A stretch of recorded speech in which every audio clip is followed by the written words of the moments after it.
소녀는 집으로 돌아오던 중 집 앞에 트럭 통닭이 있는 걸 봤습니다. 먹고 싶었지만 어제 하루 카스를 뽑는다고 돈 다 꼬라박고 돈이 타노스 땅인데 오늘 또 야오이 한정살에 나왔잖아.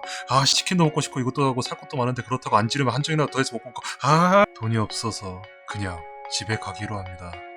그날 밤 귀가하신 아버지의 손에는 검은 봉투가 들려 있었습니다. 봉투를 건네받아 보니 봉투 너머로부터 따뜻한 온기가 느껴집니다. 그저 음식의 온도뿐만이 아닌 아버지의 사랑이 담겨 있겠죠. 감동한 마음에 봉투를 열어보니 그곳엔 따뜻한 메로나가 있었습니다. 아빠? 안녕하세요. 여관입니다. 그림을 고민하던 중 마침 구글에 메로나를 검색해보니 이거다 해서 메로나라는 별명을 가진 아이돌 마스터 1년 라이브에 시마바라 엘레나를 그려보도록 하겠습니다. 이 둘이 얼마나 연관성이 높은지 메로나 루이나라고 검색을 하면 왜 이 그림 첫 번째로 나오냐? 암튼 엘레나가 나옵니다. 그래서 이렇게 재미있는 소재를 놓칠 순 없어서 이렇게 그림을 그렸습니다. 선을 따는 작업을 하는데 저는 쿨트의 기본 펜인 진한 연필을 이용합니다. 필압에 따라 굵고 얇은 것을 조절할 수 있으며 진함의 정도도 조절이 가능해 그림에 머릿결 같은 걸 바로 표현할 수 있어서 애용합니다. 머리카락에 덮인 부분에 디테일도 살려줍니다.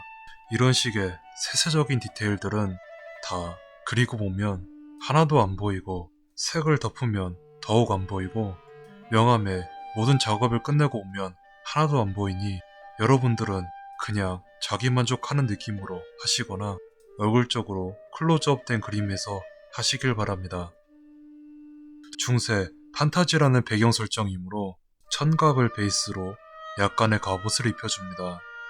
원래는 자신이 지금까지 봐온 것들을 머릿속에서 재구성하는 식이 좋지만 그것에는 한계가 있기에 처음이거나 난해한 디자인들은 인터넷을 적극적으로 이용해줍니다. 이미지 검색은 네이버보다 구글이 좋으며 핀터레스트라는 사이트도 그림자를 모으기 아주 좋으니 참고하며 그리시길 바랍니다. 옷의 선 무늬는 몸의 굴곡을 나타내는데 큰 도움을 줍니다.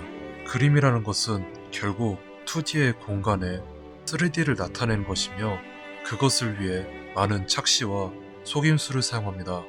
무늬와 선의 굵기 등은 그러한 착시를 나타내는데 많은 도움을 줍니다.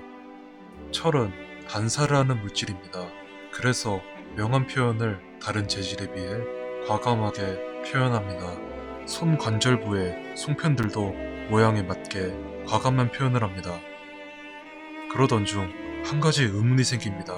이 철장갑은 반장갑으로 그렸는데 손도 다 보호 못할 장갑을 무겁게 왜 쓰는 걸까요? 하지만 2D 가상에 그런 현실적인 논리를 펼치면 솔직히 할 말은 없고 계획부터 제작까지 제가 한 것이라 더욱 할 말이 없으니 그냥 넘어갑니다. 다른 쪽 팔을 이어서 해줍니다. 이쪽 팔은 왜 갑옷이 아닐까 생각할 수 있는데 검은 오른손으로 잡기 때문에 왼팔까지 보호할 필요는 없는데 검의 길이를 생각하니 양손검이네. 역시 계획부터 제작까지 제가 한 것이니 그러려니 하고 넘어가겠습니다.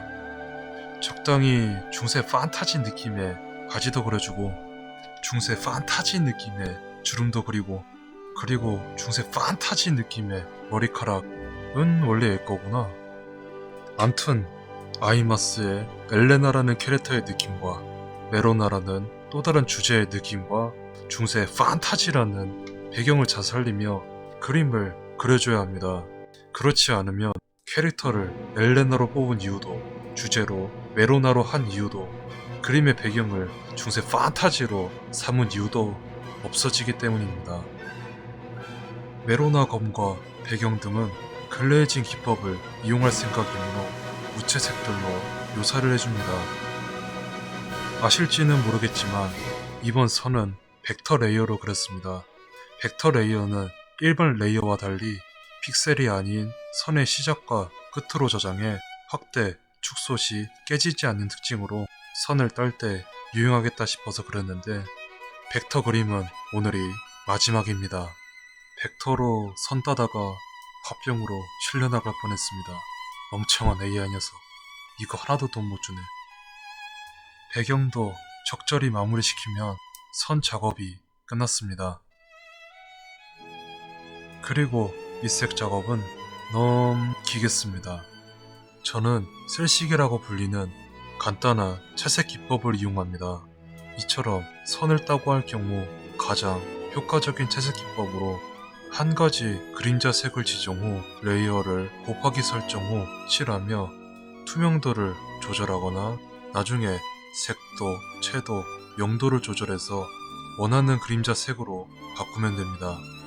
이번엔 그림을 정성 들여서 그려서 명암법도 예전처럼 해볼까 했는데 셀식도 훌륭한 명암법이므로 똑같이 진행하기로 했습니다. 굵은 펜으로 대충 그림자가 생길 부분을 칠해줍니다. 그림자는 모두가 아시다시피 그림에 생깁니다.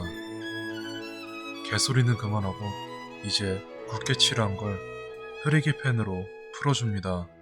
저는 그림을 그리면서 인생을 배웁니다. 때로는 딱딱하지만 가끔씩은 풀어지기도 하고 색과 색의 만남으로 다채로움을 알아가고 그렇게 인생을 알아갑니다. 그리고 예쁜 게 최고죠. 그림은 옛날에도 문화생활로서 그때의 사람들도 그림에서 많은 걸 얻습니다. 조선시대 후기 화가인 라파엘로는 이런 말을 했습니다. 컴퓨터든 종이든 어디에 그리든 또 무엇을 그리든 결국 거기서 무엇을 얻느냐가 중요하다 라는 말을 했습니다. 왜요? 에어브러시의 추가 묘사가 끝나면 혈색을 띄워줄 홍조를 칠해줍니다. 그러면 이제 전에 칠했던 명암의 색을 바꿉니다. 이렇게 바꿀 부분을 지정 후 색을 바꿔줍니다. 컨트롤 U를 누르면 나오며 포토샵도 동일합니다. 간단하게 하이라이트를 추가해줍니다. 딱딱한 부분, 풀어줘야 할 부분, 과감하게 해야 할 부분, 살짝만 해야 할 부분 잘 구분하시길 바랍니다. 당연한 소리겠지만 철이면 빛의 반사가 극대적일 것이고 가죽이면 남반사하듯이 반사될 것입니다. 이를 주의하며 침착하게 무지개 반사를 하면 해결할 수 있습니다. 섬광과 가죽을 표현하면 캐릭터는 완성입니다. 그럼 이제 칼과 배경 등의 차례입니다.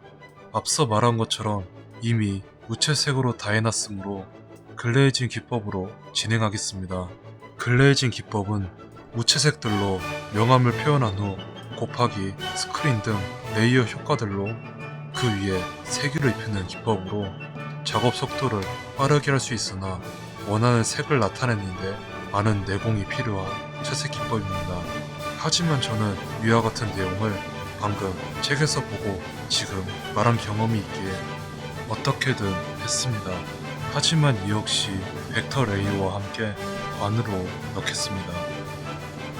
배경을 마저 마무리하면 오늘의 그림 완성입니다. 시청을 해주셔서 감사합니다. 무더운 여름이 찾아왔고 아이스크림이 땡기는 날입니다. 더워지는 날씨 조심하시길 바라며 오늘 하루 잘 보내시고 내일은 더 나은 하루 되시길 바랍니다. 재미있게 보셨다면 좋아요와 구독 부탁드립니다. 그럼 올 때 메로나.